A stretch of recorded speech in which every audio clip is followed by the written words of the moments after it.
नमस्कार, जनहित में आपका स्वागत है। मैं हूं आरिश अजहर आपके साथ। जनहित में आज हम बात करने वाले हैं दर्दनाक हादसा, सिस्टम लापरवाह।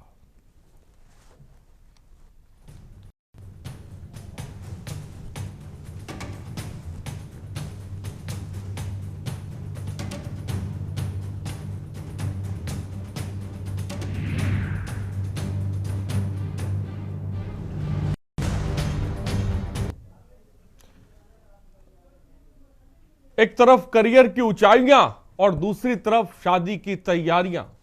27 वर्षीय सॉफ्टवेयर इंजीनियर युवराज मेहता की आंखों में कई सपने थे, लेकिन एक काली रात ने सब कुछ खत्म कर दिया। गुरुग्राम से काम खत्म कर घर लौट रहे युवराज की कार सेक्टर 150 में पानी से भरे एक 40 फीट गहरे गड्ढे में जा गिरी।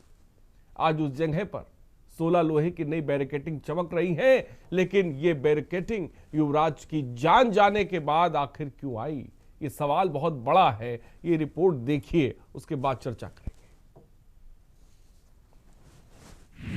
नोएडा हादसे ने खड़े किए प्रशासन की संवेदनशीलता पर सवाल। युवराज की मौत पर जिम्मेदार आखिर कौन? क्या दबाव में बदल गया चश्मदीद का बयान? 15 दिन पहले ट्रक गिरा, फिर भी क्यों नहीं जागी सरकार? पुलिस की मौजूदगी में बुझा घर का चिराग। नोएडा अथॉरिटी का खूनी गड्ढा। एक तरफ करियर की ऊंचाइयां और दूसरी तरफ शादी की तैयारियां। 27 वर्षीय सॉफ्टवेयर इंजीनियर युवराज मेहता की आंखों में कई सपने थे, लेकिन एक काली रात ने कुछ खत्म कर दिया। गुरुग्राम से काम खत्म कर लौट रहे युवराज की कार सेक्टर 150 में पानी से भरे एक 40 फीट गहरे गड्ढे में जा गिरी। आज उस जगह पर 16 लोहे की नई बैरिकेटिंग चमक रही है, लेकिन ये बैरिकेटिंग युवराज की जान जाने के बाद क्यों आई, ये सवाल आज पूरा नोएडा पूछ रहा है। इस हादसे के सबसे बड़े चश्मदीद और हीरो फ्लिपकार्ट के डिलीवरी एग्जीक्यूटिव मोनिंदर है। मोनिंदर की आंखों में आज भी गुस्सा है। उनका आरोप है कि जब वे मौके पर पहुंचे तब प्रशासन की टीमें वहां मौजूद थी। युवराज कार की छत पर चढ़कर टॉर्च जलाकर मदद की गुहार लगा रहे थे। इसमें जी जो गाड़ी एक्सीडेंट हुई है कोहरे में, वो करेक्ट 12 बजे के करीब हुई है। गाड़ी गिरने के बाद पानी में लड़का 1 घंटा से 2 घंटे, लगभग 1 घंटा 45 मिनट तक खूब अपने बचाने की गुहार लगाई है कि भाई मुझे बचा लो, किसी भी तरीके से बचा लो। मौके पे पुलिस भी थी एंड SDRF भी थी और अग्नि विभाग वाले भी थे, फायर ब्रिगेड वाले भी थे। किसी ने उसकी मदद नहीं करी। बोल रहे थे ठंडा पानी है, हम नहीं जाएंगे, सरिया है अंदर, हम नहीं जाएंगे। ठीक है जी। इस मौत का जिम्मेदार सच्चाई बताए तो सरकारी महकमा है। ठीक है जी। जब मैं आया हूँ 1:45 पे यहाँ आया हूँ, मैंने आके देखा है तो SDRF वाले सिड्डी पे बैठ के बोल रहे थे कि इसमें पानी है, सरिया, हम अंदर नहीं जाएंगे। तो लड़का मुझसे 10 मिनट पहले ही डूबा था। मैं बोला तुम बाहर आओ, मैं जाऊंगा अंदर। वो बाहर आए, मैंने अपने कपड़े उतारे, मैंने कमर पे अपने पर रस्सा बांधा और कम से कम 50 मीटर अंदर गया मैं। और कम से कम 30 मिनट मैंने वो लड़का ढूंढा इस पानी में। रात 2:45 बजे 30 मिनट तक मैंने वो लड़का ढूंढा। ना तो मुझे गाड़ी मिली, नहीं मुझे लड़का मिला। वहीं दूसरी तरफ पुलिस के दबाव के चलते उसने बयान बदल दिया। जरा आप खुद सुनिए। हमारे यहाँ पे जी 16 तारीख को एक घटना हुई थी। अभी एक ज्यादा धुंध के कारण एक लड़का 27 साल वर्षीय रोड से सीधा तालाब में दागे गाड़ी लेकर, तो रोड में दागने के बाद जो किसी भी तरीके से पुलिस को पता चली, 15 मिनट के अंदर अंदर वहाँ पे पुलिस पहुंच गई। कुछ लोग मौजूद थे, उन्होंने पुलिस को कॉल की। 15 मिनट के अंदर पुलिस पहुंचने के बाद उसने, इतने ही मैं पहुंचता हूँ, कुछ समय बाद, थोड़ी सी देर बाद ही, तो पुलिस अपनी कार्रवाई में लगी हुई थी। पुलिस उसे पूरा कोशिश कर रहे थे बचाने के लिए। फिर कुछ देर बाद ही SDRF, NDRF, फायर ब्रिगेड सब ही समय पर पहुंच चुके थे। लेकिन ज्यादा धुंध होने के कारण तालाब में ना तो लड़का दिख रहा था, ना गाड़ी दिख रही थी। लेकिन लड़का उन्होंने पूरी मशक्कत के बाद लगभग कुछ समय बाद ही उसे बहुत जल्दी रेस्क्यू कर लिया था लड़के को। इन सब की भी सवाल बड़ा है।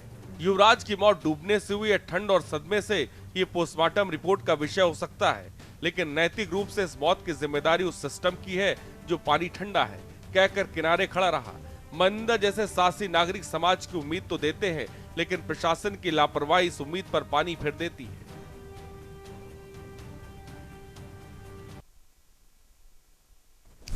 तो 27 वर्षीय एक युवक की मौत हो गई और सिस्टम खड़ा तमाशा देखता रहा। ये तस्वीर ने सबको हैरान कर दिया। नोएडा अथॉरिटी का ये जो खून गड्ढा है, इसको लेकर तमाम तरह के सवाल उठ रहे हैं। जांच चल रही है, लेकिन जो चश्मदीद का बयान सामने आया, वो ये सिस्टम के दावों की तमाम हकीकत साफ तौर पर बयां करता है। और वो तस्वीर आपके सामने है। इसी लड़के की सॉफ्टवेयर इंजीनियर था युवराज मेहता, आंखों में सपने थे, लेकिन सारे के सारे सपने जो थे सिस्टम ने तबाह कर दिए। तमाम गेस्ट हमारे जुड़ेंगे। हमारे साथ नाहिद अकील सोशल एक्टिविस्ट हमारे साथ है। नाहिद अकील जी, बहुत बहुत स्वागत है।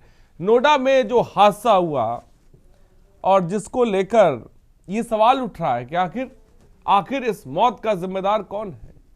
पर ये बयान आ रहा है कि भाई जो पुलिस के लोग थे वो खड़े देखते रहे, एक इंसान चिल्लाता रहा, टॉर्च दिखाता रहा, लेकिन किसी ने बचाने की कोशिश नहीं करी। क्या इतना मौजूदा वक्त में सिस्टम नोएडा का संवेदनहीन हो चुका है? क्या कहेंगे? देखिए, बहुत दुख की बात है कि प्रदेश में अगर किसी की भैंस खो जाती है तो पूरा पुलिस महकमा भैंस ढूंढ लाता है। एक बच्चा 2 घंटे तक गाड़ी के छत पे बैठ कर आवाज देता रहा, हेल्प मी हेल्प मी। दूसरी तरफ उसके पिता अपनी आंखों के सामने अपने बच्चे को मरता देख रहे हैं। कितनी शर्म की बात है। और फिर किस चीज की तनख्वाहें दी जा रही इन लोगों को? आप सारा संसाधन ले आए, आप इसलिए कह रहे हैं वहां पानी ठंडा है, सरिया है। ये बताइए कि अगर ये कोई नेता का बच्चा होता तो क्या ये कहते कि पानी जो है ठंडा है, सरिया है? अच्छा खासा टाइम था, 2 घंटे का टाइम कोई कम टाइम नहीं होता। ये तो जो 3 दिन के बाद इन्होंने गाड़ी ढूंढी है, ये गाड़ी 3 दिन इसलिए लगाया, कोई नदी तो थी नहीं कि वहां नदी बह रही और कार पूरी नदी के बहाव में बह गई। ये 3 दिन इसलिए लगाया कि क्योंकि इतने सवाल इन 3 दिनों में हो गए प्रशासन के ऊपर, सरकार के ऊपर, तो इन्होंने सोचा कि उसी में गोता लगाते रहो। 3 दिन के बाद कहो कि इतनी मुश्किल से कार निकली वहां से। भाई कोई नदी थोड़ी थी, कोई समुद्र थोड़ी थे कि गाड़ी बह गई। और जहां से पॉइंट पे लोग देख रहे हैं, आप खुद देख रहे हैं, आपके पास रास्ता है, आपके पास सीढ़ी है। एक सोचिए फ्लिपकार्ट का वर्कर, उसकी हिम्मत देखिए कि वो ठंडे पानी में, इसने कहा रास्ता बांधो मैं उतर जाऊंगा। 40 मिनट तक वो टहलता रहा। उसके बाद आप बेशर्मी कि आप उसके ऊपर दबाव बना रहे हैं कि आप बयान बदल दो अपना, तुम बयान ना दो। वो बेचारा डर रहा है चैनल के को देखते ही कि कहीं उसको वो अरेस्ट ना कर लिया जाए, पुलिस वाले उसको लेके चले ना जाए, उसकी जिंदगी मुश्किल ना हो जाए। किसी परिवार का एक इकलौता 27 साल का यंग बच्चा जो लौट रहा है, वो कोहरे की वजह से हुआ।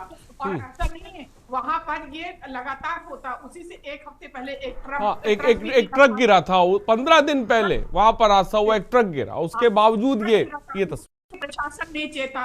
जब घटना घट गई उसके बाद आप कुछ भी बैरिकेडिंग लगा दो, कुछ भी लगा दो, तो क्या मतलब है? जाने वाला तो चला गया ना, उसको तो प्रशासन लाके वापस नहीं दे सकती है। अब जांचें बैठा ले, किस चीज की जांच?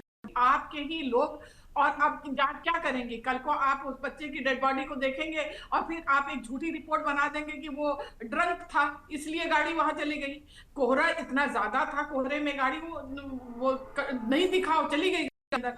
2 घंटे तक वो कार की छत पे बैठकर चिल्लाता रहा, आप कुछ नहीं कर पाए। आप किस चीज की तनख्वाह लेते हैं? आप किस बात का ब्लेम लगा रहे हैं? वो और सबसे बड़ी बात तो ये है कि जो डीएम साहिबा हैं उनका क्या हाल है? क्योंकि वो अपने ऑरा में रहते हैं, उनके बाद जी तो आज पूरा देश चला रहे हैं कि चुनाव को कहां से कहां पलटना है, उठाना है, पटकना है। वो इन लोगों को तो इम्तिहान देने से भी मतलब नहीं, इम्तिहान देंगे तब भी पे। आज इस देश में 4th क्लास ऑफिसर तो कब एक क्लास ऑफिसर बना दिया जाए, आप सबको खुली आंखों के सामने पता है। तो इस देश में हो क्या रहा है, मैं तो सरप्राइज। मैं आऊंगा। ये बात नाहिद अकील जी आपने बहुत अहम की, जो सबसे बड़ी बात है, और मैं इसी बात को लेकर आगे बढ़ रहा हूं। हमारे साथ एक गेस्ट और जुड़ गए हैं, जाने माने नेता बीजेपी नेता विवेक श्रीवास्तव जी। बहुत बहुत स्वागत है विवेक जी आपका कार्यक्रम में। और क्या कहेंगे विवेक जी, 2 घंटे एक लड़का जिसकी 27 वर्षीय सॉफ्टवेयर इंजीनियर, नई शादी, उसके बाद आंखों में सपने, 2 घंटे तक चिल्ला रहा छत पर, लेकिन सिस्टम सुनने को तैयार नहीं है। इस खबर को लेकर क्या कहेंगे आप? देखिए, आज साल बहुत दुखद घटना है। आज साल बहुत दुखद घटना है। आप मुड़ करिए। आज साल बहुत दुखद घटना है और ये सिस्टम में जो लोग वहां बैठे हैं उनकी संवेदनहीनता का नतीजा। सरकार ने पूरे प्रकरण का संज्ञान लिया, एसआईटी गठित की है, प्रथम दृष्टया वहां के ट्रैफिक इंजीनियर को बर्खास्त किया है और लोगों को भी कार्रवाई की जा रही है।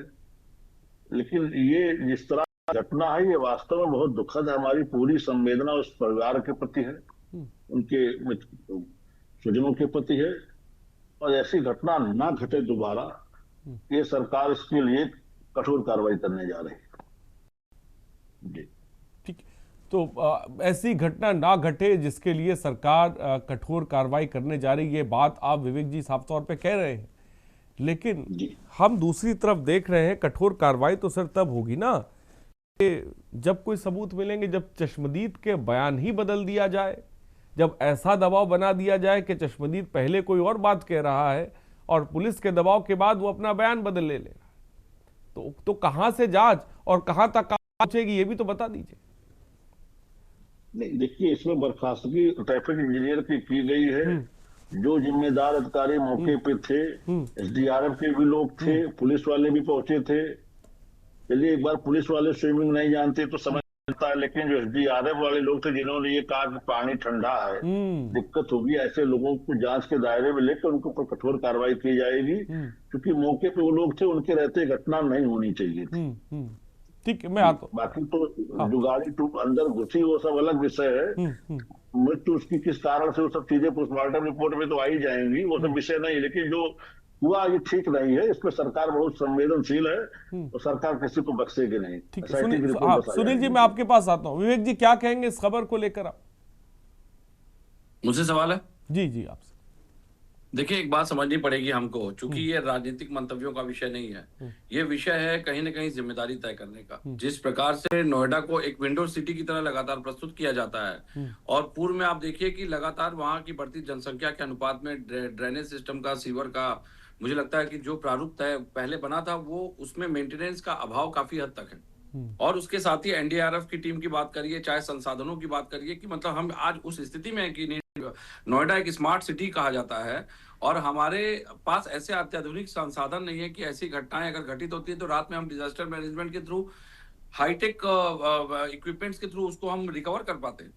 तो ये कहीं ना कहीं मुझे लगता है कि इसकी गंभीरता को समझना पड़ेगा कि आज भी हम बहुत पीछे हैं संसाधनों के मामले में। नोएडा की बढ़ती जनसंख्या, नोएडा की बात नहीं हो रही है, ये हर उस मेट्रो शहर की बात हो रही है जो उत्तर प्रदेश की उद्योग या औद्योगिक विकास से सीधे जुड़ता है। दिल्ली और दिल्ली के क्षेत्र के जितने भी शहर हैं, चाहे लखनऊ की बात करिए, योगी जी जब आए थे उन्होंने 100 दिन में गड्ढा मुक्त करने की बात की थी। लेकिन सबसे बड़ी बात यह है कि योगी सरकार भी उसी लीक पे चल पड़ी है जैसे मोदी सरकार आई थी और केवल जुमले फेंक फेंक करके जनता को आकार लुभावने सपने दिखा रही थी। अब वो 100 दिन में गड्ढे तो ना बढ़े, लेकिन गड्ढों की स्थिति आज ये है कि देखिए जिस प्रकार से इस युवक की जान गई। संवेदनाएं व्यक्त करने का विषय नहीं है यहाँ पे। एक ट्रैफिक इंजीनियर को सस्पेंड कर देना, ये तो हमेशा से परंपरा रही है कि भाई जिम्मेदारी तय करनी, ऊंचे लोग ऊपर वालों को बचाना है तो नीचे किसी एक दो को सस्पेंड कर दो, कुछ दिन के बाद उसको कहीं बहाल कर देंगे धीरे से। बर्खास्त किया गया है। हाँ, ठीक है, बर्खास्त किया गया, वो चैलेंज कर लेगा अपनी, क्योंकि ये बर्खास्तगी भी पूरी तरह से जायज नहीं है। हाँ, ये बर्खास्तगी भी जायज नहीं है, क्योंकि जिम्मेदारी जिसकी तय होनी वो तो कृपा पात्र बनी हुई है। उनके पिताजी सबसे बड़े कृपा पात्र हैं देश के इस समय। तो ये तो देखिए सबसे अरे भाई रुक जाइए, मेरी बात आती नहीं आप बीच में। ये राजनीतिक बयान है, जिलाधिकारी तो आपने राजनीतिक बयान दे तो दिया, खाना पूर्ति कर तो दिया आपने संवेदना जाहिर करके। रुक जाइए, मेरी बात आने दीजिए। हमने तो कार्रवाई की है। क्या कार्रवाई की? डीएम पे क्या कार्रवाई? गवाह को भटकाया, गवाह को प्रभावित किया जा रहा है, बताइए क्या कार्रवाई की? कौन प्रभावित कर रहा है? किसकी जिम्मेदारी? पुलिस वाले क्यों धमका रहे हैं? ऐसा कोई साक्ष्य नहीं है। ठीक है, विवेक पांडे जी, आप बात आ गई है, पॉइंट आपने रखे। मैं आऊंगा विवेक श्रीवास्तव जिसमें जवाब लूंगा। हमारे साथ वरिष्ठ पत्रकार सुनील त्रिपाठी जी जुड़े हुए हैं। सुनील त्रिपाठी जी, इस खबर को आप किस तरह से देखते हैं? क्या सिस्टम इतना ठंडा हो चुका है कि एक जवान को बचा नहीं सकता, वो चिल्लाता रहा और ये बात आई कि पानी ठंडा है, तो हम मैं कहने में गुरेज नहीं है, क्या सिस्टम इतना ठंडा हो चुका है नोएडा में? देखिए, ये बहुत ही दर्दनाक और निंदनीय घटना है। अगर वो आकस्मिक गिरा और डूब जाता तो उतना कष्ट नहीं होता, लेकिन वो अपनी जिंदगी की भीख ही मांग रहा है एक प्रकार प्रशासन से, चिल्ला रहा है, उसके बावजूद प्रशासन इसमें कोई एक्शन नहीं लिया है। इसकी जितनी निंदा की जाए उतना ही कम है। शासकीय ही इसका कोई तरीका नहीं है, इसलिए कि तमाम ऐसे पॉइंट हमारे मिल जाते हैं बहाली में। अभी न्यायालय चौखट पर जाएगा, वहां से बहाल हो जाएगा। आप उसके FIR लाश कराते हैं, कम से कम जो घटना का अभियुक्त, अभी मैं उसको अभियुक्त कहूंगा कि आप इस घटना हो रही है और NDRF बैठी है, तो NDRF को क्या गर्म पानी हीटर मिलना चाहिए, उसमें उतरे। अरे तो मानवता को संसार करने वाले ऐसे लोगों को सेवा से बिल्कुल बर्खास्त कर देना चाहिए कि आप इस योग्य नहीं है कि जो अपनी जिंदगी भीख मांग रहा हो उसकी जीवन अच्छा आप ना कर सके। मैं देख रहा हूं कि पुलिस की बात जो कर रहे हैं हरीश भाई, आप भी देखते हैं, हम भी देखते हैं, उत्तर प्रदेश की पुलिस बिल्कुल अनियंत्रित है। अभी हमारे अधिवक्ता विवेक जी बैठे हुए भी हाईकोर्ट में कल देखा आपने कि बिना पास के, बिना अनुमति के अंदर घुस जाती है और प्रयास करते हैं। हाँ, लेकिन मामला उच्च न्यायालय के चौखट का है, वरिष्ठ अधिवक्ताओं का है, जो सबके होते, सबकी रक्षा करते, सबकी बात सुनते हैं, इसलिए उनके खिलाफ कार्रवाई की गई। ये हमारे आप घर में अगर घुसी होती पुलिस तो अरे भाई ये भी नहीं होता, और 4 असलहे बरामद कर देती कि ये भी यहाँ मिले हैं हमको। मैं बार बार कहता हूं कि भारतीय जनता पार्टी को दबाने के लिए कुछ ऐसे पुलिसकर्मी चुके हैं जो 27 चुनाव में भाजपा के ताबूत वकील को काम कर रहे हैं। थानों में ऐसी मानसिकता दिखाई पड़ रही है कि वहां जाति और धर्म देखा जा रहा है कि आप मुस्लिम है कि ब्राह्मण है कि क्षत्रिय। अगर प्रशासन हमारा जाति और धर्म देखेगा तो उस देश की दशा क्या होगी, जिसका मैं जानना चाह रहा था। मध्य प्रदेश में जीता हुआ जागता उदाहरण है कि AIS ऐसा बयान दे रहा है, आते उसके खिलाफ बात पर कार्रवाई नहीं कर पा रही, और विपक्ष भी बोले हरीश भाई, ये बड़ी बात, इस तरह घटनाएं, बड़ी बात है, इस तरह घटना जी। सुनील जी अपनी बात को पूरा करें, फिर मैं विवेक जी के पास आता हूं। ये जो घटना घटित हुई है, देखिए ये जिम्मेदारी प्रशासन की है कि कम से कम कौन पुलिया टूटी है, कौन रास्ता खराब है, उसके इंजीनियर ध्यान देना चाहिए। ऐसी घटनाएं मैं गाँव में देखता हूँ कि नहरों किनारे होती है, टूट जाती है, लोग उसमें गिरते, चूंकि गरुड़ा का मामला होता है, जैसे वरिष्ठ पत्रकार गाँव गरीब खबरों को लेकर चैनल पे आते हैं, मैं इसके लिए नमन करता हूँ आपको।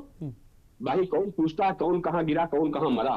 ठीक, ये बहुत अहम बात कही कि विवेक श्रीवास्तव जी, इसी बात को लेकर मैं आ गया और क्या मौजूदा वक्त में सरकार से अफसरशाही नहीं संभल रही है, क्योंकि कहीं पर तो अधिकारी इतने एक्टिव हो जाते हैं कि वक्त से पहले ही काम करने लग जाते हैं, और कहीं पर सिस्टम इतना लापरवाह हो जाता है, इतना बदजान हो जाता है, बेजान हो जाता है कि वो एक मरते हुए इंसान को देख रहा है चीखते हुए और बचाने नहीं जा पा रहा है। विवेक जी। अरे साहब, इसमें है क्या, ये मध्य रात्रि की घटना है। होता क्या है कि जो बहुत ऊंचे लेवल के अधिकारी होते हैं, इस समय रडार पे होते नहीं। मैं एक बयान सुना दूं आपको, मैं चश्मदीद, हमने बयान बाइट पे सुनाया था, मैं कहिए तो पढ़ के आपको सुना दूं। जी सुना दें। मैं आपको बता दूं ताकि कि चीजें क्लियर हो जाएंगी बेहतर तरीके से। Hero Flipkart delivery executive Moninder नाम है उनका कहना है कि जब मैं मौके था तो प्रशासन की टीमें वहां पर मौजूद थी। युवराज कार की छत पर चढ़कर टॉर्च जलाकर मदद की गुहार लगा रहा था और तमाम जो प्रशासनिक अमला है वो देख रहा था, कोई ठंडे पानी की वजह से उतरने को तैयार नहीं था। ये बयान है जो मैं आपको बता रहा हूं। अब बताइए। बयान मैंने सुना, तो मैंने कहा कि जो लोग वहां थे उनकी संवेदनहीनता है, प्रयास करके उसको निकालना चाहिए था। और इस तरह का जो बयान आ रहा है कि ठंडे पानी की वजह से दूसरे लोगों ने मना किया, ये अक्षम्य है। इसीलिए सरकार ने SIT गठित की है कि पूरी चीजें निकल करके आ जाए और किसी को बख्शे ना सरकार को बर्दाश्त नहीं। नायद अकील जी कुछ कहना चाहती, नायद अकील जी पूछो। मैं ये कहना चाह रही थी कि ठीक है, उन लोगों को भी सजा होनी चाहिए, लेकिन जो एक डिस्ट्रिक्ट का मालिक होता है, जिलाधिकारी, उनको इससे पहले कई बार कंप्लेन की गई थी कि ये यहाँ टूटा हुआ है, खतरा है, क्यों नहीं जागी वो? क्यों नहीं जागी? सवाल ये पैदा होता है। वो नायदा जी, और नाहिद जी, उन पे कभी वो आँच आएगी? वो दीवार बनी हुई थी, कुछ दिन पहले ही टूटी थी एक ट्रक से, और वो बनने से पहले उनकी हादसा हो गया। तो ऐसा नहीं कि वो परमानेंट दीवार नहीं थी, एक ट्रक से पहले टूटी थी ये दीवार, ऐसा नहीं है। ये हफ्ते 10 दिन पहले ही टूटी थी। इसकी शिकायत की गई, बता तो रहा हूँ, हफ्ते 10 दिन पहले ही टूटी थी। नहीं, विवेक श्रीवास्तव जी, ये थोड़ा सा मैं क्लियर कर दूं। 15 दिन पहले इसी जगह पर एक ट्रक भी गिरा था, फिर भी क्यों नहीं 15 दिन पहले बता रहा हूं मैं, 15 दिन पहले यही हादसा हुआ था, एक ट्रक गिरा था, दीवार तोड़ के गया था। हाँ, तो दीवार तोड़ी थी। हाँ, तो ये थी दीवार थी। 15 दिन बाद सिस्टम नहीं जागा, तो आप मान रहे ना भाई। 15 दिन जब पहले हादसा हुआ, फिर एक युवक की मौत होती है, तो क्या गड्ढा मुक्त तो गड्ढा युक्त तमाम बातें एक तरफ चलती हैं, आज एक अलग विषय है। लेकिन 15 दिन के बाद भी जागा नहीं सिस्टम। अधिकारी क्या कर रहे थे? क्या हादसे का इंतजार कर रहे थे कि भाई हादसा हो, फिर हम इस दीवार को पूरा करें, कोई मर जाए? थी जब तक दीवार वहां ना बन जाए, तब तक वहां कोई ऐसी व्यवस्था करते जो लोगों को कोई दिक्कत ना होती, इसीलिए उसका बर्खास्त किया गया है। हाँ, ठीक।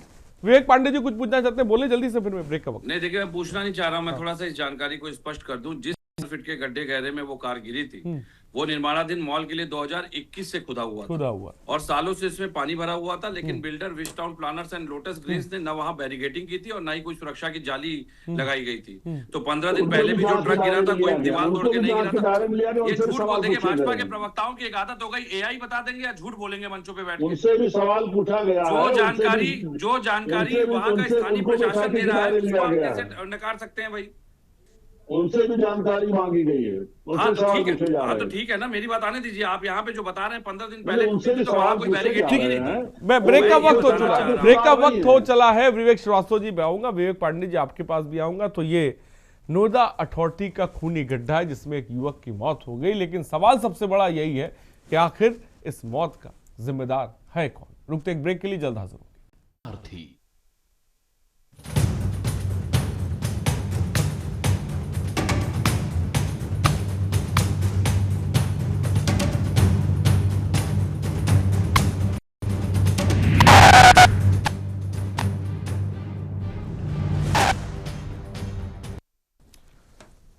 तो ब्रेक के बाद आपका स्वागत है। जी हम दर्दनाक हादसा, सिस्टम लापरवाह, इस पे बात कर रहे हैं। हादसे किसी के साथ सकते हैं, लेकिन एक हादसा जब हो और सिस्टम खड़ा मूक दर्शक बन के उसको देखता रहे और सामने वाले की जान जाती रहे, तो ये बहुत ही, जिसे कह सकते हैं, संवेदनशीलता वाले मामले हो जाते हैं। और यही हुआ नोएडा अथॉरिटी का जो खूनी गड्ढा जिसके बारे में आज बात कर रहे हैं हम। ये खबरें सुर्खियों में लगातार बनी हुई हैं, क्योंकि वो जो तस्वीर सामने आई, गाड़ी जो निकाली गई और वो जो परिदृश्य देखा गया जिसमें एक लड़का चिल्लाता रहा, युवक चिल्लाता रहा, लेकिन बचाने वाला कोई नहीं आया। तमाम गेस्ट हमारे साथ जुड़े हुए हैं, इसी पे हम चर्चा कर रहे हैं और समझने की कोशिश कर रहे हैं कि आखिर मौत तो हो गई है, लेकिन इसका जिम्मेदार कौन है? और इस तरह की मौतें नहीं है, ये हत्या है एक तरह की। ये हत्या किसने करी? ये सिस्टम ने हत्या करी और किसी ने नहीं की है। हमारे साथ सुनील त्रिपाठी जी जुड़े। सुनील त्रिपाठी जी क्या कहेंगे? देखिए अनिल भाई, ये वास्तव में हत्या है और जो इसमें दोषी हैं उनके ऊपर हत्या की ही मुकदमा दर्ज करना चाहिए। इसलिए कि वो व्यक्ति अगर आकस्मिक डूब गया होता तो हम कह देते चलिए कहाँ कार गई, कहाँ व्यक्ति गया, ढूंढने में टाइम लगता। जो सोच रहा हो कि मैं तो सामने खड़ी हो मेरे और गुहार लगा रहा हो बचाने की, उस आत्मा के ऊपर क्या गुजर रहा होगा अरे भाई, वो तो वही जान रहा होगा। और उसका पिता, जैसा बता रहे हैं कि पिता शायद वहां मौजूद भी थे, आपके दिल पर क्या गुजर रहे, सिस्टम कैसे सोच रहा होगा। मेरी समझ से वो पिता इस घटना को जीवन पर भूल नहीं पाएगा। हमने एक सॉफ्टवेयर इंजीनियर खोया है अपने, कोई छोटा मोटा आदमी नहीं है। हमारे देश के लिए क्या काम करता है व्यक्ति, ऐसा युवा व्यक्ति। सिस्टम की कोई नई बात नहीं है रिजवी। मैं बार बार कहता हूं कि जब घटना घटित हो जाती है तब लोग कुआं खोदते हैं आग लगने के बाद। एक छोटा सा मैं समझ लूंगा घटना मेरे साथ ऐसी घटित हुई। मैं लखनऊ रहने वाला हूँ, 8 नंबर चौराहे में जा रहा था, 7-8 साल पहले बात है। 2 स्नेचर एक बेटी की चैन छीन रहे थे, माँ चिल्ला रही थी, चौराहे कम से 25 लोग खड़े होंगे, मैं देख रहा हूँ तो कोई नहीं बोल रहे हैं, और उस बेटी को मैं सलाम करता हूँ, उसने गर्दन पकड़ लिया उसे, और अगर आप कसाले को मार दूंगा। मैं बड़ा हमने का कोई बात नहीं, किसी जिंदगी के लिए अगर काम आ जाए तो हम लोग मीडिया एक दर्शक सुनील जी हमारे साथ जुड़ गए, मैं चाहूंगा उनकी बात आ जाए फिर बात हम मुकम्मल करें। गिरीश जी हमारे साथ एक दर्शक जुड़ गए, गिरीश जी अपनी बात। मैं ये कहना चाहता हूँ कि ये हादसा देख के आंखों में मेरे भी आंसू आ गए। उसमें मेरा बेटा जैसा दिख रहा है वो, और मैं उस परिवार को क्या दे सकता हूँ आंसुओं के सिवा।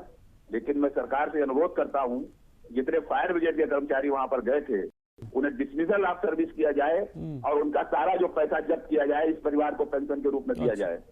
और जो अधिकारी और जेई और ये सब लापरवाही से काम करने के आदी हो चुके ठेकेदार, इनके खिलाफ सख्त कार्रवाई करते हैं। सारे अधिकारी और सारे कर्मचारी 6 महीने सस्पेंड किए जाए कम से कम, और इनके जो है इंक्रीमेंट डाउन किए जाए सदा के लिए। और ये किसी कीमत पर माफ करने के लायक नहीं है, और सरकार की पूरी जिम्मेदारी है, जो इस डिपार्टमेंट का मंत्री है उसको भी हटाया जाए, मंत्री बड़ी कार्रवाई हो। मंत्री करना चाहिए जो कंट्रोल नहीं कर सकता है, क्या योगी शासक को कंट्रोल करेंगे? ठीक, मंत्री क्या बड़ी बात आपने की। फिलहाल बहुत बहुत शुक्रिया गिरीश जी हमसे जुड़ने के लिए, अपनी बात को रखने के। सुनील जी अपनी बात को पूरा करें। ठीक है सुनील जी अपनी बात को पूरा। मैं बढ़ा तो 10 आदमी और मेरे थे, उसने क्या किया कि कट्टा तो लेके भाग गया, आपने जो हाथ हथियार लिया था, चैन बच गई। तो ऐसे अगर एक लोग वहां उतरे, एक बच्चा उतरा था, 2-4 लोग और उतर गए होते तो उसे थोड़ा सा आत्मबल भी मिल जाता है कि कोई लोग मेरे साथ खड़े हैं, हो सकता है कि वो बच जाता। और जो तमाशबीन बने हुए थे अधिकारी वहां, उनके ऊपर तो वास्तव में हत्या का मुकदमा दर्ज करना चाहिए योगी आदित्यनाथ जी को। ये एक सबक रहे कि आदमी जिंदगी भीख मांग रहा है और उसको बचा नहीं पा रहे हैं। ये सबसे बड़ी लापरवाही है उस प्रशासन की, पुलिस की। यही बात मैं कह रहा हूं, ये मौत नहीं है सर, ये मौत नहीं, ये हत्या है जो सिस्टम के द्वारा की गई है। नाहिद अकील जी क्या कहेंगे आप इस पर? हाँ नाहिद अकील जी बोले। मैं तो यही कहना चाहूंगी कि अगर सरकार को वाकई में अच्छा सिस्टम चलाना है तो ऊपर से पनिशमेंट देना शुरू करें, ना कि नीचे से पनिशमेंट देना शुरू करें। जब तक कि बड़े अधिकारियों पे चोट नहीं पड़ेगी ये मामला सुधरेगा नहीं।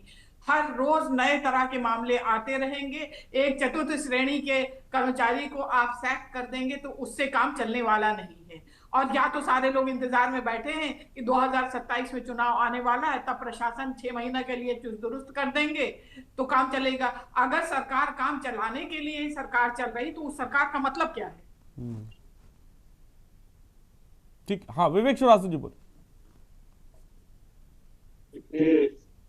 आरिफ साहब, मैं गिरीश जी की कुछ बातों से तो सहमत हूँ कि जो फायर पुलिस की टीम वहां पे थी उससे इस तरह की अपेक्षा नहीं थी। फायर पुलिस बड़ी ऐसे घटनाओं में उनके द्वारा मैं चाहूंगा कोई अब कहीं से म्यूट कर ले, आवाज रिपीटिशन हो रहा है, एक बार उसको म्यूट कर दे ताकि कि आवाज साफ तमाम दर्शकों तक पहुंच पाए। हाँ विवेक श्रीवास्तव जी अपनी बात। आरिफ साहब, फायर पुलिस बड़ी मानवीय पुलिस मानी जाती है। ऐसे प्रकरणों में उसका बड़ा मानवीय पक्ष देखने में आता है। किस तरह से वहां पे इस तरह की बात निकल के आई कि पानी ठंडा हम नहीं घुस सकते, उन लोगों को चिन्हित करके कार्रवाई के दायरे में लाने के लिए एसआईटी बनाई गई है। वहां शायद एसडीआरएफ भी मौके पे थी, जहां तक मेरी जानकारी है। उनके लोगों के द्वारा भी अक्रमणता की गई। इन सबको जांच के दायरे में लाके कार्रवाई करने की हम कोशिश कर रहे हैं। प्रथम दृष्टया हमने जो ट्रैफिक इंजीनियर को बर्खास्त किया है, इस बिल्डर का वो गड्ढा है वो भी कार्रवाई के दायरे में आएगा, उसके ऊपर भी कठोर कार्रवाई की जाएगी। बक्सा किसी को नहीं जाएगा। लेकिन ये चीजें सिस्टम की जो वहां मौके पे जो लोग विद्यमान थे उनकी संवेदनहीनता प्रदर्शित कर रहे। हम इसकी जिम्मेदारी से कहीं नहीं भाग रहे हैं। हम तो वो सरकार चलाते हैं जो विदेश से भारतीयों को लेके आती है। वो तो सॉफ्टवेयर इंजीनियर था, चाहे हम तो छोटे से छोटा नागरिक भी है, अमीर गरीब का भाव नहीं रखते हम तो भारतीय नागरिकों को विदेश के युद्ध से निकाल के लाते हैं। और हमारे देश में नोएडा में अगर हमारा कोई व्यक्ति इस तरह से मृत्यु को प्राप्त होता है तो हम सबके लिए दुखद है। हम इसमें किसी को बख्शने वाले नहीं। आप ये मानते हैं कि जो कार्रवाई इस मामले में की गई वो उचित है, उतनी पर्याप्त है? नहीं, अभी तो प्रथम दृष्टया कार्रवाई की गई, अभी तो एसआईटी बनाई गई है। एसआईटी की रिपोर्ट आने पर सबको इसमें कार्रवाई के दायरे में लिया जाएगा, बख्शा किसी को नहीं जाएगा। साहब आप विश्वास लेकिन विवेक जी, क्या करने की जरूरत है पुलिस महकमा? मैं मानता हूं बहुत ईमानदार अफसर भी है, लेकिन बहुत भ्रष्ट अफसर भी है, इसमें कोई दो राय नहीं है, हर जगह है ये। और हमने ये देखा है कि हाल फिलहाल जिस तरह से मामले बढ़ रहे हैं लगातार, इस तरह की घटनाएं बहुत हैं जहां पर पुलिस की संवेदनहीनता साफ तौर पर नजर आती है। और एक सवाल फिर जन्म देता है, क्या सरकार से मौजूदा वक्त में अफसरशाही संभल नहीं रही है? सिस्टम क्या इतना लापरवाह हो गया है? सिस्टम के अंदर क्या डर नहीं है? क्या सही तरह की रिपोर्टिंग नहीं की जा रही है? सरकार आरिफ साहब, सरकार और अफसरशाही का नहीं है। ये जो ग्राउंड पे लोग बैठे, ये जो ग्राउंड पे लोग बैठे, उनकी संवेदनहीनता का विषय है। ये तो हम आप भी नाहिद अकील जी कह रही है उसको कौन कंट्रोल करेगा? वो जो लोग बैठे हुए हैं उनको भाई कंट्रोल तो करना का काम है ना सर। जिस मौके पे जिस तरह की घटना घटी आरिफ साहब, अब 2 घंटे में कोई मुख्यमंत्री तक की खबर आ नहीं गई होगी, मुख्यमंत्री जी के कहने पे या प्रमुख सचिव और होम सेक्रेटरी कहने पे भी फोर्स मूवमेंट ना की हो।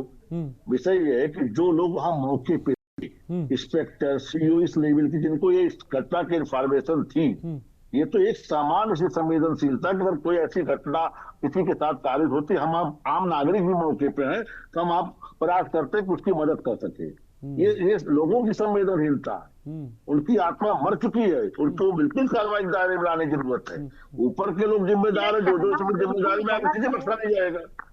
ये कहना बिल्कुल गलत है, क्योंकि मेरा कहना यह है कि अगर जो भी वहां पर मौके पे था उसने जरूर अपने आला अधिकारियों को संपर्क किया होगा। अगर आप ये कहना चाहती हैं, तो क्या कहना चाहती हैं? आला अधिकारी से आपका क्या मतलब है? किसको खबर किया होगा भाई? उन्होंने किया होगा? क्यों उसकी हैसियत नहीं है कि वो चीफ सेक्रेटरी को फोन कर सके? किससे कहा होगा, किसको कहा होगा, वो पूछ रहा हूँ, बताइए ना भाई। उसका कोई तो सीनियर होगा, किसी ना किसी तो वो किसी ना किसी से तो कहा होगा।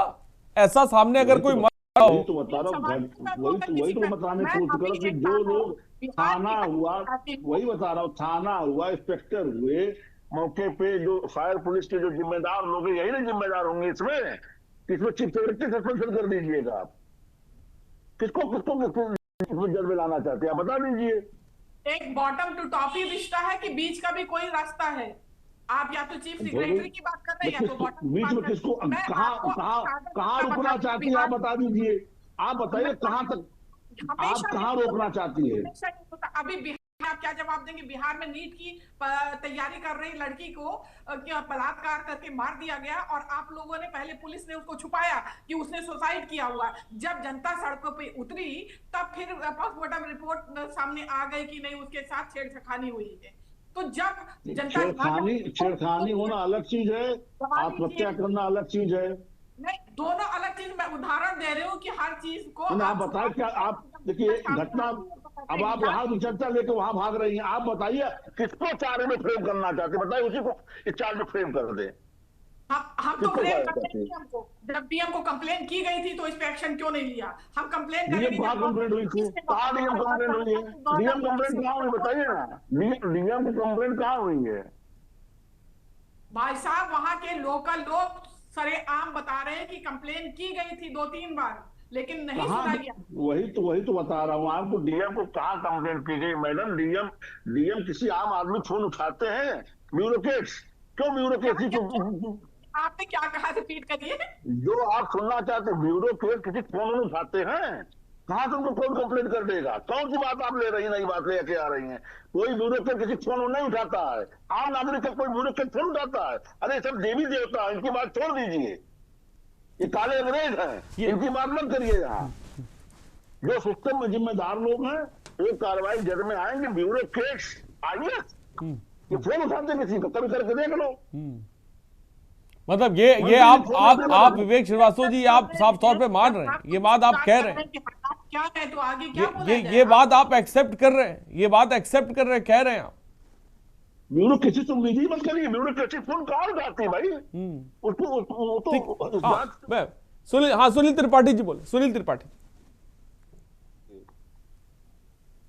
अरे जी, हम विवेक जी को बहुत नमन करते हैं कि सत्ता पक्ष में एक्सेप्ट बात करते हैं। हाँ, एक्सेप्ट करते। ये बिल्कुल सत्य कह रहे हैं कि मुख्यमंत्री आदित्यनाथ की योजनाओं पर, नीतियों पर कैसे अधिकारी परिता लगा रहे हैं। विवेक जी इसका जीता जागता उदाहरण प्रस्तुत कर रहे हैं, तो नमन करता हूं। देखिए, ये सत्य है कि आप किसी डीएम को फोन किया, एक न्यूज देख लीजिए, अगर डीएम बताना सीओ फोन मिला देख लीजिए, हो सकता है कोई कप्तान दो चार ऐसे हैं, मैं जिनको व्यक्तिगत जानता हूं, उनकी कार्यशैली हम नहीं, मीडिया जगत भी जानता है, उनको छोड़ लीजिए। उत्तर प्रदेश के 75 जिलों में किसी भी डीएम कमिश्नर को फोन मिला लीजिए, हम पत्रकारों को नहीं उठाते, कौन उठाएगा? नहीं, आप तो देखते हैं, आप तो सुनील त्रिपाठी जी हम लोग देखते हैं तमाम खबरों पे, जब हम वर्जन लेना चाहते हैं चैनल पर, अधिकारी फोन नहीं उठाते, अधिकारी बोलने को तैयार नहीं है, फोन नहीं उठाते। अरे भाई, अपना बात तो रखिए कम से कम,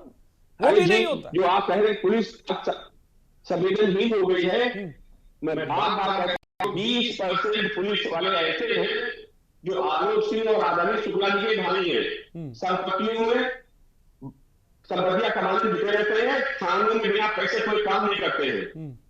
और 80% पुलिस में आज भी हूं कि बार बार जनता के साथ हमेशा रहती है, और मैं इस बात को बार बार कहता भी हूं।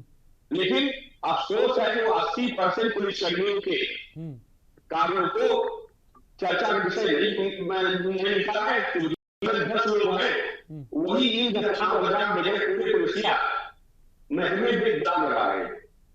अरे जी, मैं 3-4 आपको नाम सिर्फ लेना चाह रहा हूं कि आपकी रिपोर्टर। लेकिन सुनील जी, क्या लगता है आपको, क्या लगता है ये हम देखते हैं कि सरकारें आती हैं जाती हैं, नहीं बदलता है तो सिस्टम हम बदलते नहीं देखते हैं।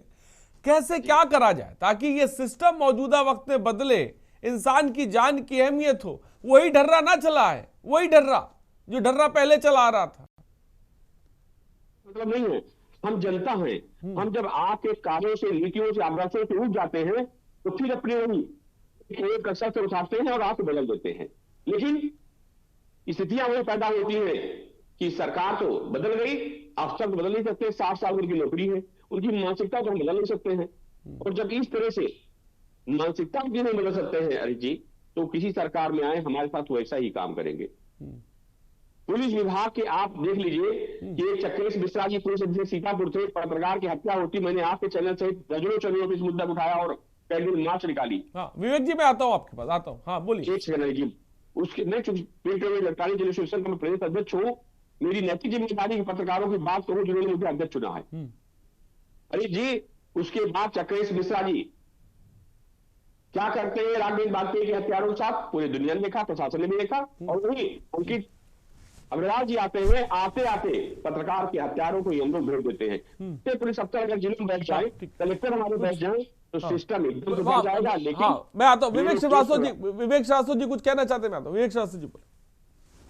आरिफ साहब, ये काले अंधे हैं जो लाल बहादुर शास्त्री एकेडमी से ट्रेंड होके आते हैं। इसको सुधारने के लिए लाल बहादुर शास्त्री एकेडमी पे ताला बंद करना चाहिए। जो वहां इनको प्रशिक्षण देते उनको जूते से मार के भगाना चाहिए। इनके प्रशिक्षण में मूलभूत सुधार करने की आवश्यकता है। एक सामान्य घर का बच्चा जब वहां से ट्रेन होके निकलता है तो काला अंग्रेज बन चुका होता है। किसकी हिम्मत है जो उसको जाकर आपने डीएम को बताएगा कि साहब फोन आ रहा, फोन उठा लीजिए। कौन कर्मचारी जाएगा मरने के, जिसको अपनी नौकरी ही प्यारी है। दिन में तो फोन उठाते रहे, रात में कौन जवाब देगा?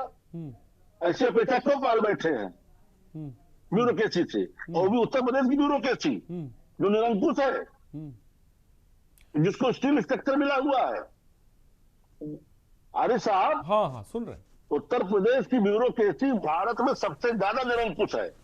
ना इन्होंने लोकायुक्त को जिंदा छोड़ा है, ना किसी। लेकिन ऐसा नहीं लगता विवेक श्रीवास्तव जी, अब हम निरंकुश, हम ये पुलिसिंग व्यवस्था पर या जो तमाम टीमें का, इन पर काम करने की जरूरत है। वो जो सोच, वो जो मानसिकता है, आखिर ये कैसे बदलेंगे? अगर ये नहीं बदली होगी, आज एक शख्स की मौत हुई है, कल कोई और होगा। इसके लिए सारे राजनीतिक दलों को मिलकर एक फैसला लेना होगा इंडियन ब्यूरोक्रेसी जहां से ट्रेंड होके आती, लाल बहादुर शास्त्री एकेडमी पे ताला लगाना होगा। जो आके इनके प्रशिक्षक हैं उनको छुट्टी करनी होगी। इनके प्रशिक्षण में मूलभूत सुधार की आवश्यकता है।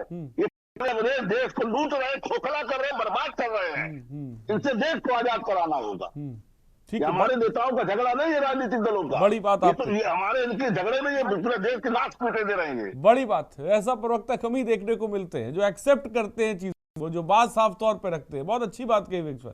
हमारे साथ आनंद राय समाजवादी पार्टी के प्रवक्ता भी जुड़ गए। आनंद राय, क्या कहेंगे आप? हाँ आनंद राय, नोएडा में जो हुआ दर्दनाक हादसा जो हुआ, जिसमें हमने लापरवाही देखी, इसमें हमने एक को चिल्लाते देखा और हमने सिस्टम को ठंडा देखा, क्या कहेंगे इसको लेकर आनंद राय? देखिए, मैं आपके चैनल पे बार बार ये कहते आया हूँ कि सरकार सभी मामलों पर फेल है। सरकार सभी मतलब वो जो भी घटना हो रही है, कुछ नया लाइए, कुछ रटा रटाए के अलावा बताइए कि आखिर इन चीजों को, अगर सरकार मसले पे फेल है तो उसको जगाएगा विपक्ष कहां से हो रहा है? फिर विपक्ष क्या, अभी शंकराचार्य ने आवाज उठाई तो वो भी देशद्रोही बता दिए गए। तो हम लोग तुच्छ मानव है, हम लोग तुच्छ मानव, हम लोग की क्या हैसियत है? जो मतलब आपने हार मान लिया, सरेंडर कर दिया, आप सरेंडर कर दिया। हमने हार, यही तो है मतलब। क्या तो रहे हम लोग के ऊपर मुकदमे लिखे जा रहे हैं और लिखे गए हैं। हम लोग पर चार्जशीट दाखिल हो गई है। नहीं तो डर गए आप क्या? ये बता दीजिए, जब आप कह रहे हैं तो क्या डर गया? नहीं, डर नहीं गए, हम बता रहे हैं। मैं बता रहा हूँ आपको। अच्छा, बता रहे कि जब जगत गुरु शंकराचार्य को के ऊपर अफवाहें फैलाई जा रही हैं और उनको हिंदू विरोधी बताया जा रहा है, जो भगवान के बाद दूसरा भगवान हम लोग उन्हीं को मानते हैं धरती पे, चारों शंकराचार्य को, उनको समाजवादी पार्टी ने पकड़ के जेल भेज दिया था, स्वरूपानंद जी को, मुलायम सिंह जी के समय पे। जी इन्हीं के गुरु स्वरूपानंद जी को सिंह जी ने गिरफ्तार करवा दिया था। ठीक, मेरी बात। और इन्हीं के ऊपर 2015 में आपकी सरकार ने लाठी चलवाई थी। आज जो आपके मुंह से आनंद राय जी, आनंद राय, गलत जगह उलझ गए, गलत जगह टॉपिक को लेकर। आज हमारा टॉपिक ये नहीं है, हम शंकराचार्य को लेकर बात नहीं कर रहे हैं। आज हम सिस्टम को लेकर बात कर रहे हैं। वो सिस्टम जिसकी हर कोई दरकार कर रहा है कि कम से कम बदले, उस व्यवस्था चेंज हो, ताकि कि इस तरह से जो मौतें हो रही हैं युवकों की, मतलब ये एक बयान मैंने देखा और ये बड़ा हर्ट करती है ऐसी खबरें जब आती हैं, और ऐसी खबरें लगातार आती है। ऐसा नहीं है कोई आपकी सरकार रही हो तो नहीं आई हो, पुलिसिंग व्यवस्था जो है बहुत बेहतरीन हो, या कोई मौजूदा सरकार हो, सिस्टम वैसे ही चल रहा है। थोड़ा बहुत ऊपर नीचे हो जाता है लेकिन सिस्टम वैसे ही चलता है। मानसिकता आम आदमी को लेकर सिस्टम की वैसे ही बनी हुई है। पहली जिसे कह सकते हैं कि चौखट जो होती, चौकी कई जगह से उन्हें भगा दिया जाता है वहां। अब हाँ, ये हर जगह है। देखिए, मैं ये नहीं कहता हूँ, हाँ, मैं इसलिए मुद्दे को आनंद भटकाए मत, अलग विषय में मत जाए। जिस टॉपिक पे आज हम हैं उसी पे रहिए। क्या कहना चाहिए? जब सवाल आप पूछ रहे, जवाब ये दे रहे हैं, हमारी तरफ से भी जवाब आप दे रहे हैं, तो इन्हीं से सारा पूछ लीजिए ना, बीजेपी के प्रवक्ता से, इनको सब जानकारी। मोदी सरकार किस किन बातों पे आई थी, आपको भूल गए क्या? बहुत हुई डीजल महंगाई की मार, बहुत हुई बलात्कार, बहुत हुआ शिक्षा का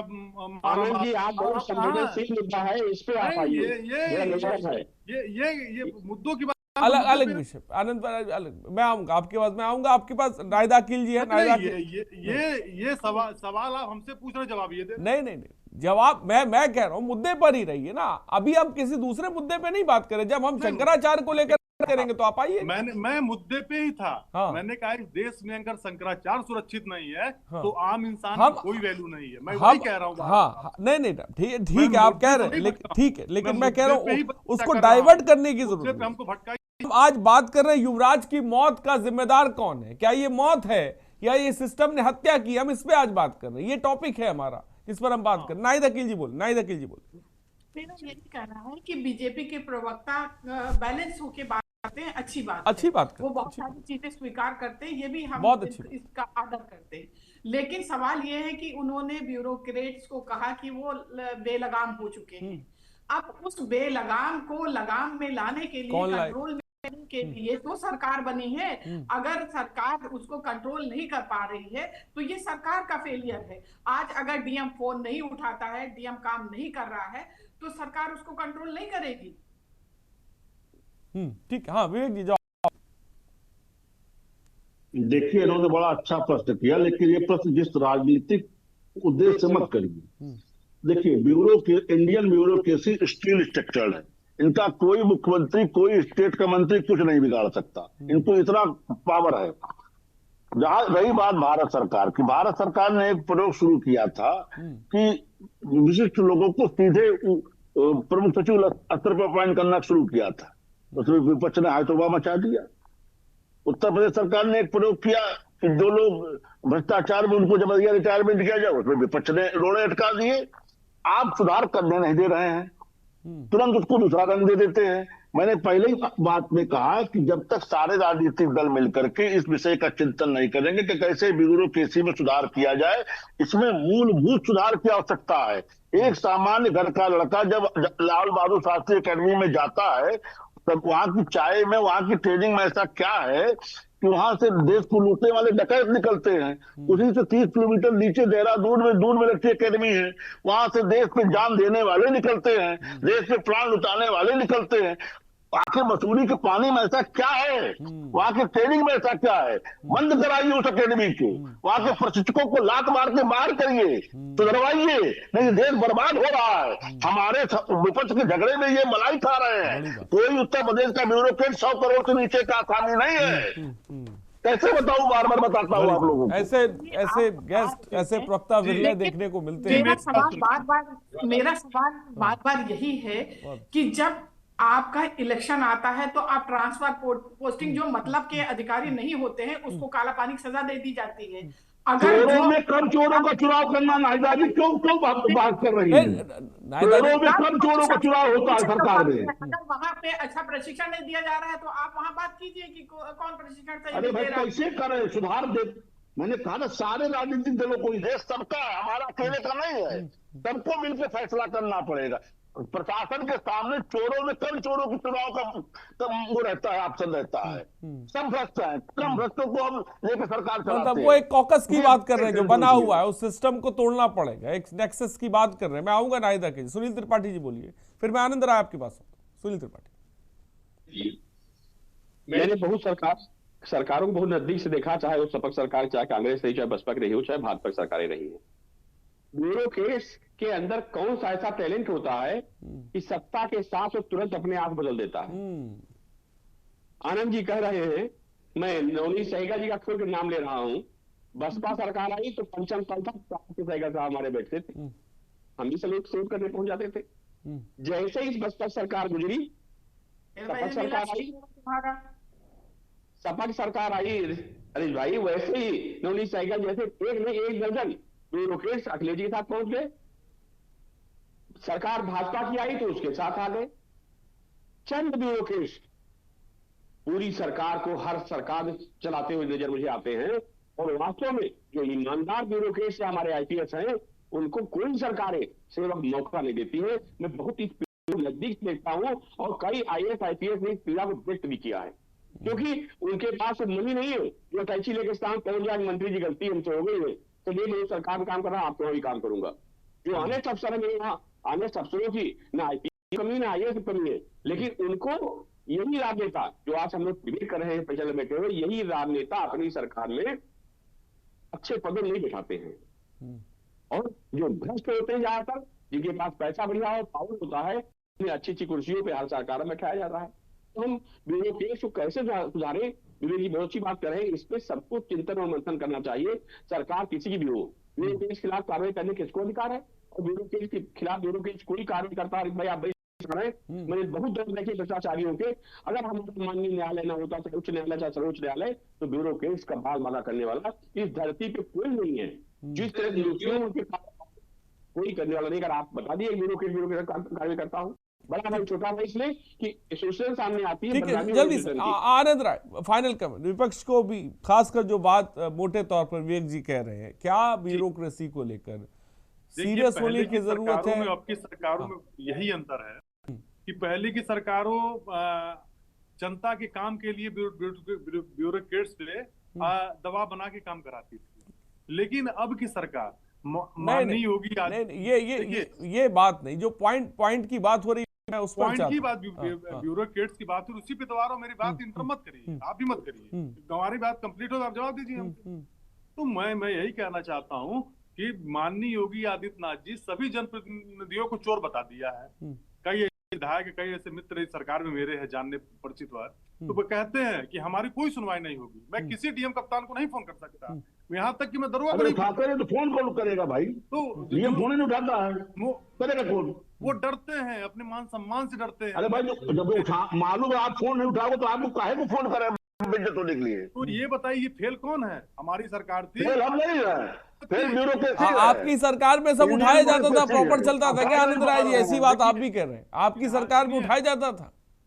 विधायक और सांसद देखिए वो नहीं होता है, और कोई जिस जब चला जाए कोई ठीक है,